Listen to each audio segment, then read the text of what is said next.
NCERT कक्षा 2 रिमझिम भाग 2 पाठ 4 अधिक बलवान कौन। एक बार हवा और सूरज में बहस छिड़ गई। हवा ने सूरज से कहा, मैं तुमसे अधिक बलवान हूँ। सूरज ने हवा से कहा, मुझ में तुमसे ज्यादा ताकत है।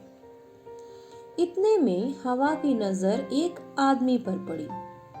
हवा ने कहा, इस तरह बहस करने से कोई फायदा नहीं है। जो इस आदमी का कोट उतरवा दे वही ज्यादा बलवान है। सूरज हवा की बात मान गया। उसने कहा, ठीक है, दिखाओ अपनी ताकत। हवा ने अपनी ताकत दिखानी शुरू की। आदमी की टोपी उड़ गई, पर कोट उसने अपने दोनों हाथों से शरीर से लपेटे रखा और जल्दी जल्दी कोट के बटन बंद कर लिए। हवा और जोर से चलने लगी। अंत में आदमी नीचे ही गिर पड़ा, पर कोट उसके शरीर पर ही रहा। अब हवा थक गई थी। सूरज ने कहा, हवा, अब तुम मेरी ताकत देखो। सूरज तपने लगा। आदमी ने कोट के बटन खोल दिए। सूरज की गर्मी और बढ़ी। आदमी ने कोट उतार दिया और उसे हाथ में लेकर चलने लगा। सूरज ने कहा, देखी मेरी ताकत, उतरवा दिया ना कोट। हवा ने सूरज को नमस्कार किया और कहा, मान गई तुम्हारी ताकत को। अब हम इस पाठ के प्रश्न उत्तर देखते हैं। हवा को ऐसा क्यों लगा होगा कि वह सूरज से अधिक बलवान है। हवा अपने वेग से सारी पृथ्वी में आतंक मचा देती है। पेड़ पौधे, घर इत्यादि उसके प्रभाव से उखड़ जाते हैं या फिर टूट जाते हैं।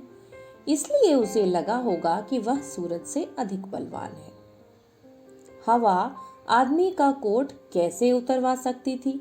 कोई तरकीब सोचो। यदि वह इतने जोर से चलती कि आदमी को कपड़ों का ध्यान नहीं रहता, तो शायद हवा उसके कोट को उतरवा सकती थी। बटन हवा के तेज वेग से टूट जाते और वह उतर जाता।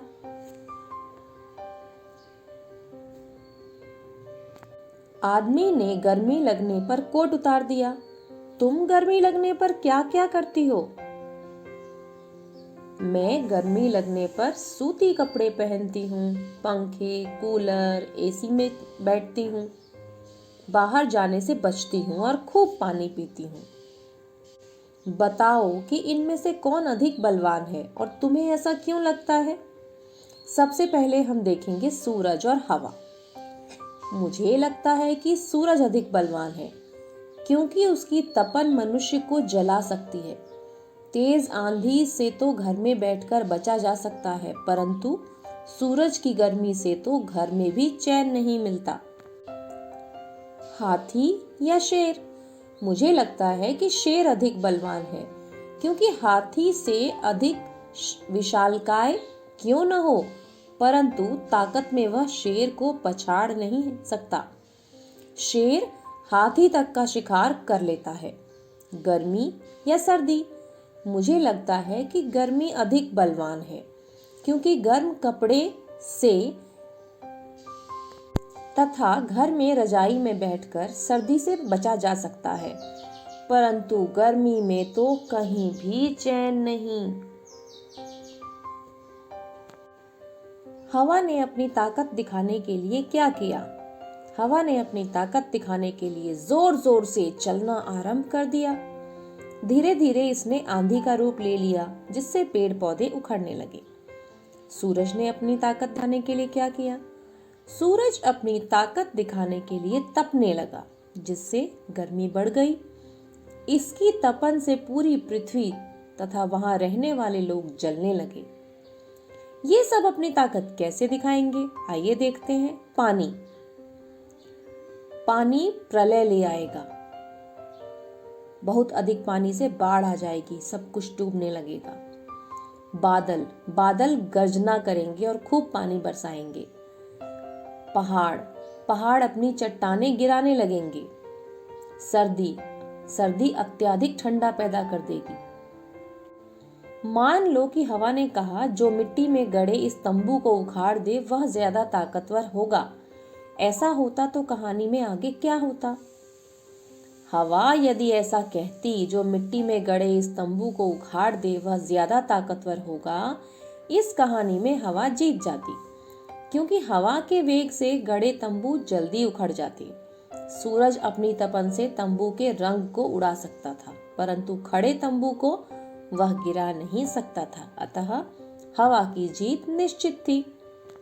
ताजमहल, यहाँ पर कुछ शब्द छिपे हैं जिसको हमें ढूंढना है, जैसे कि ताज, महल, जम, हल, ताल, मल।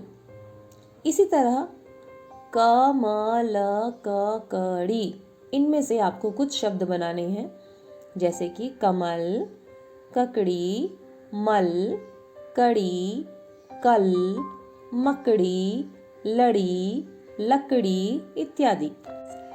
बलवान की जगह हम ताकतवर शब्द का इस्तेमाल कर सकते हैं, तो आपको बताना है कि इन शब्दों की जगह हम और किन शब्दों का इस्तेमाल कर सकते हैं।